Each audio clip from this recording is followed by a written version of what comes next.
Well, people, what can we say? Another year has passed. HBCUs were once again shut out of the NFL draft. Now we look back, the season which we thought was going to be magical.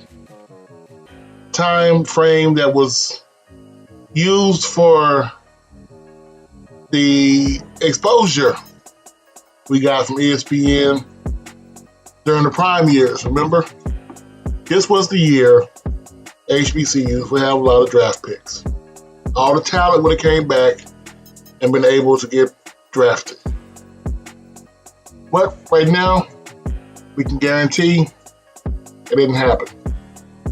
Now we can look back and say, well, about the players who got calls after the draft, you have Grambling State DN going to Seattle, North Carolina Central DB going to the Jets, Howard's OT going to the Eagles, Benedict's quarterback Pittsburgh, Virginia State's quarterback Carolina, South Carolina State's DN going to Indianapolis, Texas Southern's OG offensive guard going to Colts as well, Alcorn State's running back going to Green Bay, Delaware State's running back going to the Jets, FAMU's quarterback staying home going to Tampa.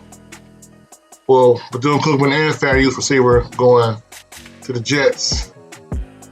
Carolina A&T's tackle going to the Patriots.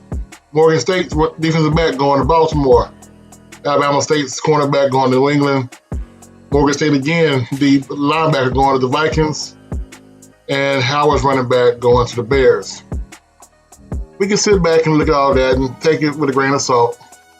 These kids will still get to play on NFL Sunday, or at least get to try to get a roster spot on NFL Sunday.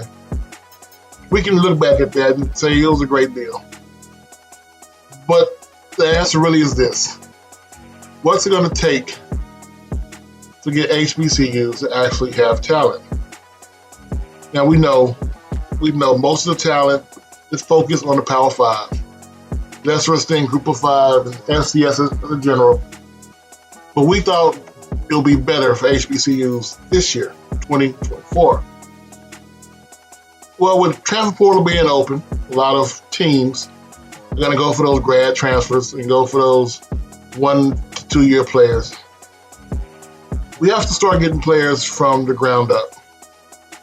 High school kids, high school talent, developing their talent, emulsifying them in the culture of HBCUs. Hopefully don't transfer.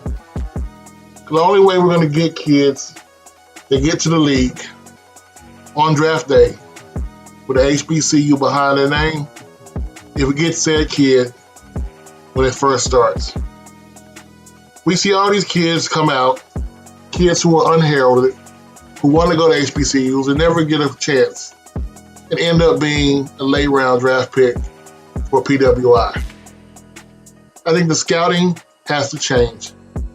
I think the development has to change as well. We need to invest more into our coaching to get more coaches on staff to train players at each position. More running backs coaches, quarterback coaches, receiver coaches, tight end coaches, lineman coaches who are not the OC. You get my drift. Until we get coaches who are willing to focus or able or required to focus on one position, we're not going to get the talent we need in the NFL. We can look at the players who are already there and say, hey, can y'all go out there, put your name on the line, and say, come to an HBCU. But until we actually develop those kids from scratch and they dominate on the field more than 1 year, we're going to be in the same way, in the same position. This is Coach Simmons. I'm hoping next year is better than the one we just passed. I'm out.